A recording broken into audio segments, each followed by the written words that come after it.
আমরা আমরা আসলাম আলমগঞ্জ পাহাড় পাহাড়তলি এই জায়গায় একটা বিধবা মহিলা আছে সে খুব নিরীহ আমরা শরীরে বেমার আজারে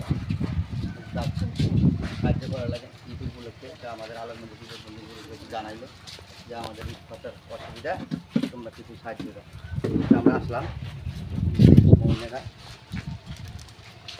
আচ্ছা আপনার কামাই করার মতন কেউ নাই? ছোট একটা বেটা কামাই করা পারে পারে না। এই ঈদ সম্পর্কে এই গ্রাম অঞ্চলের থেকে আপনার কিছু সাহায্য করে নাই? নেই না কত দেয় নাই আপনার নেন না তাহলে তো আপনার তো ঠেকাও নাই মনে হয়। ও ঠিক আছে দেয় নাই। হ্যাঁ হ্যাঁ আপনার শরীরে অসুখ নাকি? ও আমরা আসলাম আলমগঞ্জ বিপদ বন্ধু গ্রুপের পক্ষ থেকে যে কিছু সাহায্য যদি দেওয়া যায় তা আপনি নেবেন না?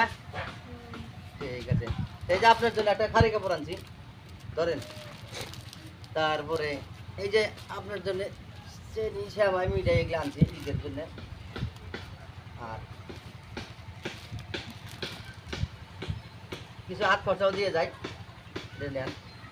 এই যে লোকাল যেগুলো মানুষ আছে গ্রামের ভিতরে দেওয়ানি মাথা বাট কিছু মুসল্লি আছে এরা জাকাত টাকাত কিছু দেয় না। জাকাত দিব মসজিদের মানে জাকাত ফেতরাটা যা আছে সব মসজিদের মাদ্রাসায় দেয়, তার মানে মানুষে দেয় না।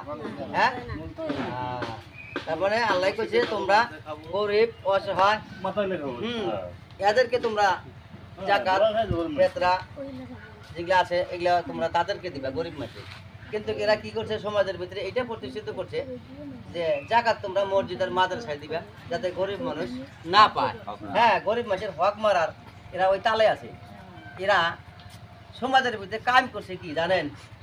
হাকিমজ লেবাস কাজ করছে, দাড়ি রাহো টুপি রাহো আর পাঞ্জাবি রাহো আর হাতে একটা তসবিনে রাস্তাতে ঘুরে বেড়াইবা আর ফতোয়া দিবে যে দান করো মসজিদের মাদ্রাসা, এই গরিব মানুষের হক মারবো। তা আপনাদের এই যে গ্রামে যেগুলা মানে সদকার পয়সা আপনাদের কেউ কিছু দেয় নাই? ঠিক আছে এরা কায়েম করছে সমাজের মধ্যে হাকিমজ লেবাস যদি ঠিক থাকে আর কিছু দরকার নাই। ঠিক আছে আমরা এই বলতে পাই আজকের মতো রাখি।